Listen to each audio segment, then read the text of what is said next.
Hey, folks. My name is Dave Kydd. I'm a psychotherapist.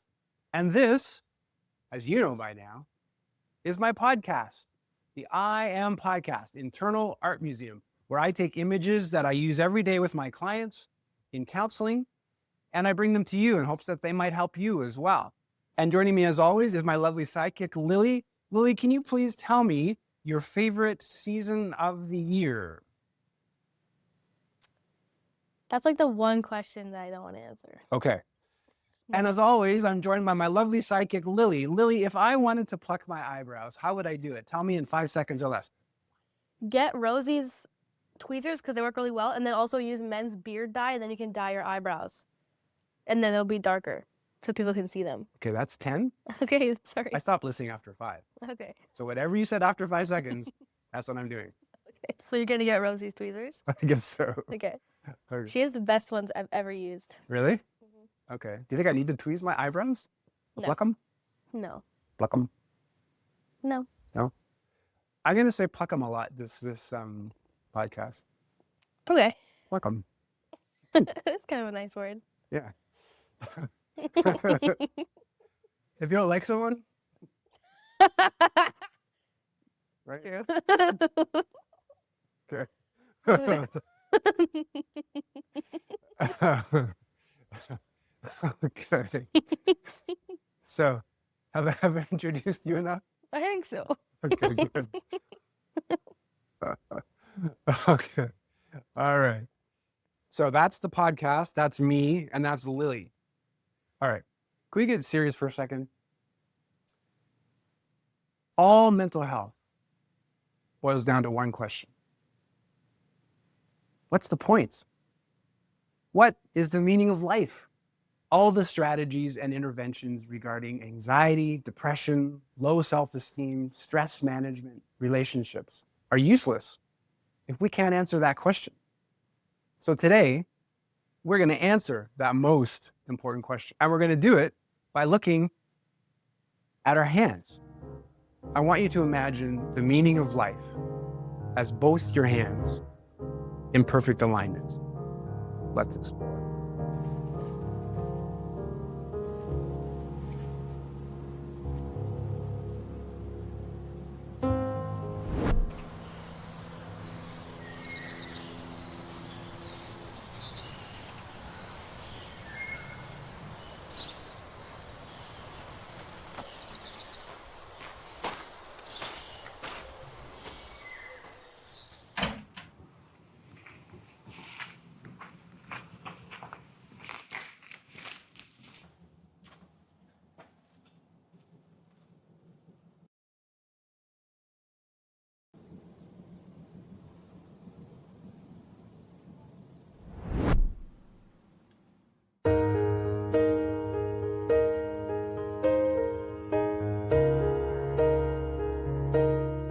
All right, so the 12th picture in our internal art museum, done by Lily, as always.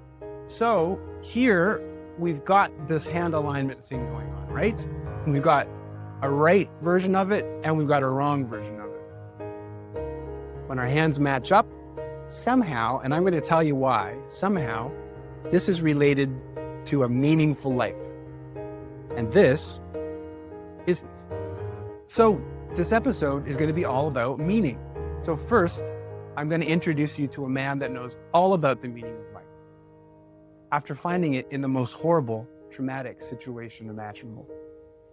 Second, I'm going to boldly answer the question that we started with. What's the point? What is the meaning of life? Third, I'm going to suggest how you can find your meaning. And finally, I'm going to suggest how you can live your meaning. So the guy I was talking about is Viktor Frankl. He's the one who devoted his whole life to figuring out the meaning of life and how to help other people find theirs. Viktor Frankl was born in Vienna in 1905 into a family that valued thought and kindness above all. He grew up gentle, curious, always asking why people suffered, why they hoped. By his 20s, he was a doctor, listening to patients not just for symptoms, but for the quiet ache beneath them. Then came the war. In 1942, the Nazis took everything: his wife, Tilly, his parents, his brother, gone in the slow machinery of camps. Auschwitz first, the cold, the hunger, the selections where a glance decided life or death. He stood in line, barefoot in snow, watching friends vanish. His mother was killed almost immediately. Tilly died later, far away, without him there to hold her hand. Yet even then, amid the lice, the beatings, the endless roll calls, he refused to let the darkness own him. He noticed how some prisoners gave up, while others kept the flicker alive. A remembered poem, a promise to someone left behind, the simple act of sharing a crust of bread. He began to speak to them, softly, about meaning. Not big ideas, just small ones. If you can still love, even here, then you are not lost. He survived, barely. When the gates opened in 1945, he weighed less than a child. Back in Vienna, he found his apartment empty, Tilly's things untouched. He sat alone for hours.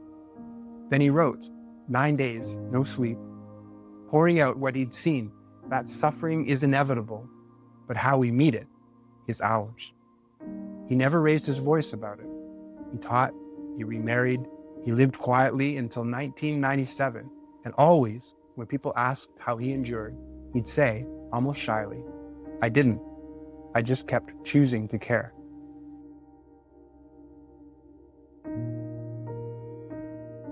So how incredible is that?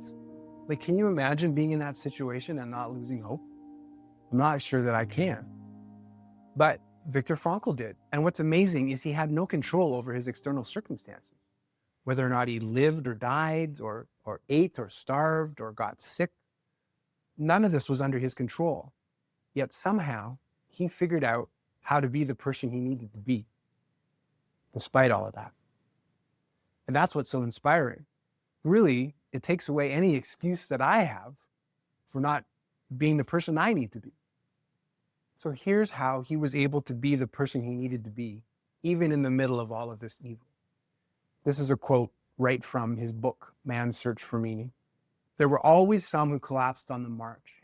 The guards would kick them until they gave up or leave them. Once a man fell beside me. I bent down, helped him to his feet, and we staggered on together. An SS man saw us and came over. I thought, this is it. But he only barked at us to move faster. The prisoner lived, barely. I did not do it for heroism. I did it because I could not bear to see another man die like an animal. And in that act, I felt, for the first time since the camp, that I was still a human being. So when Viktor Frankl looks back at how he behaved so heroically, he sees it almost as an imperative, as something that he needed to do for himself in order for him to survive. And in this inspirational story, I think are the seeds for how we can find meaning in our own lives today. So that's what we're going to explore next.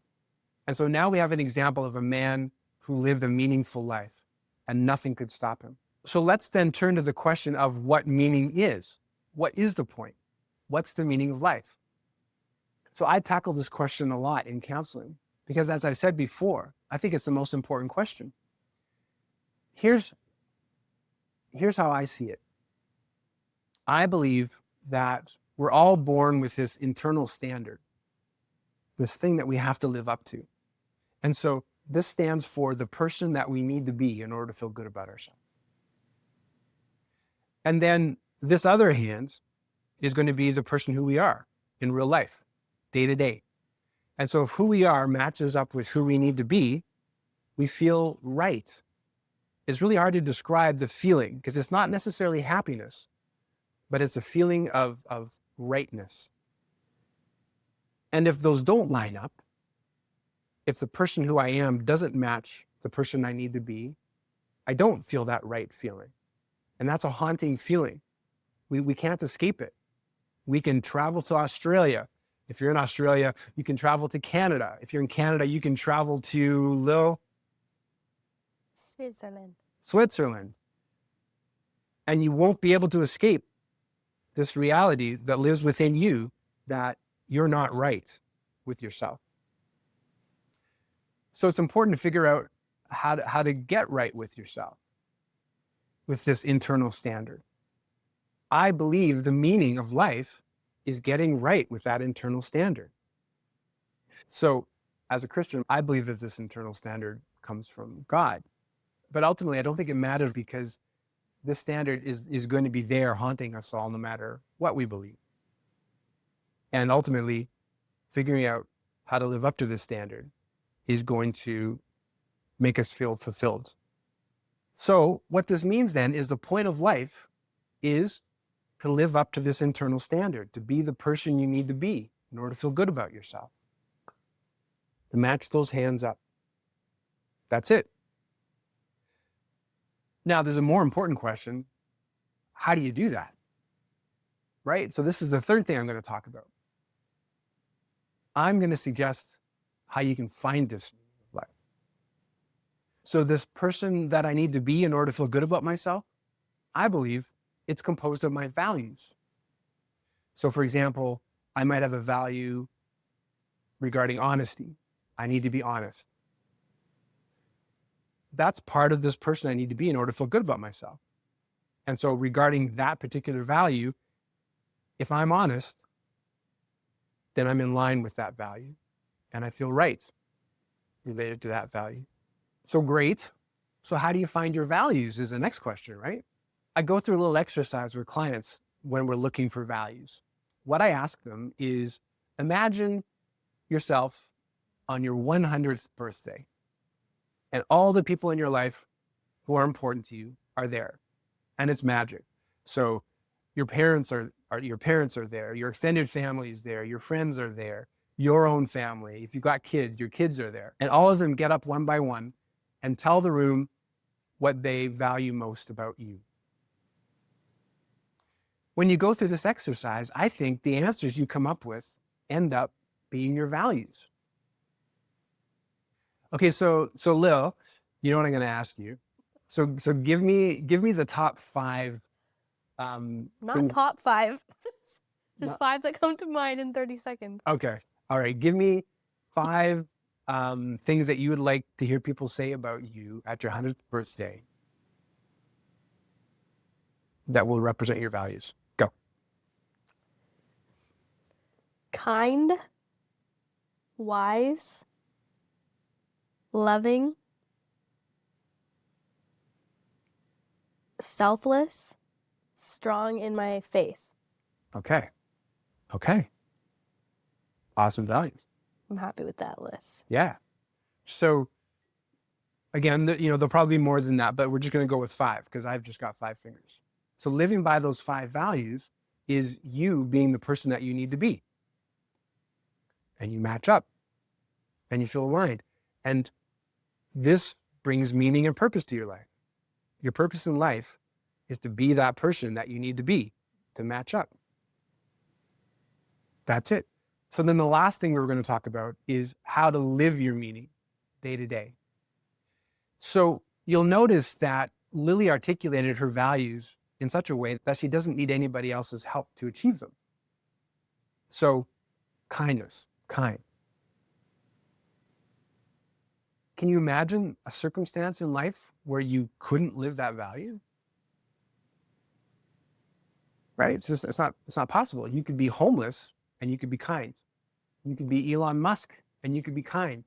You could be what else could you be? I can't think of anything else you could be. You could either be You could either homeless be or homeless or Elon Elon Musk. Is there any other possibility? A baker. A baker. Right. Okay, so the 3, you could either be homeless or Elon Musk or a baker. And no matter what, you could live your values, right? There's like nothing that can keep you from living your values. So that's what's so hopeful and cool about this. Guaranteed you can live your values, which means guaranteed you can live a meaningful life. Nobody can take that away from you. If this is the most important thing in life, nothing stands between you and it. You can live a meaningful life this afternoon, this evening, tomorrow, next week, and nobody can stop you, and nothing can stop you. Viktor Frankl showed us that, right? So think about it. A lot of people are racked with anxiety around life circumstances. What happens if I lose my job? What happens if I lose this relationship? What happens if I get in an accident? My life is going to be ruined. But what we've seen today is that's not at all the case. It doesn't matter if any of those things happen to you, and I wish that none of them happened to you, but if any of those things happen to you, they have no effect on whether or not you can live a meaningful life, because you can still live your values. And I think that's pretty cool. So that's all we got today. I hope you found that useful. As always, I would love it if you could click the subscribe button and punch the like button. Punch the like button. And karate chop the bell. And if you could add a comment, that would be amazing too, because I'm always looking for feedback on our show and what you'd like to see on it. Because I really wanted to make sure that this is responsive to what everybody out there would like to hear. And so the only thing left to say is take care, y'all. Look at this book. Whoa. Whoa. Ah. Whoa. You're confused. Oh.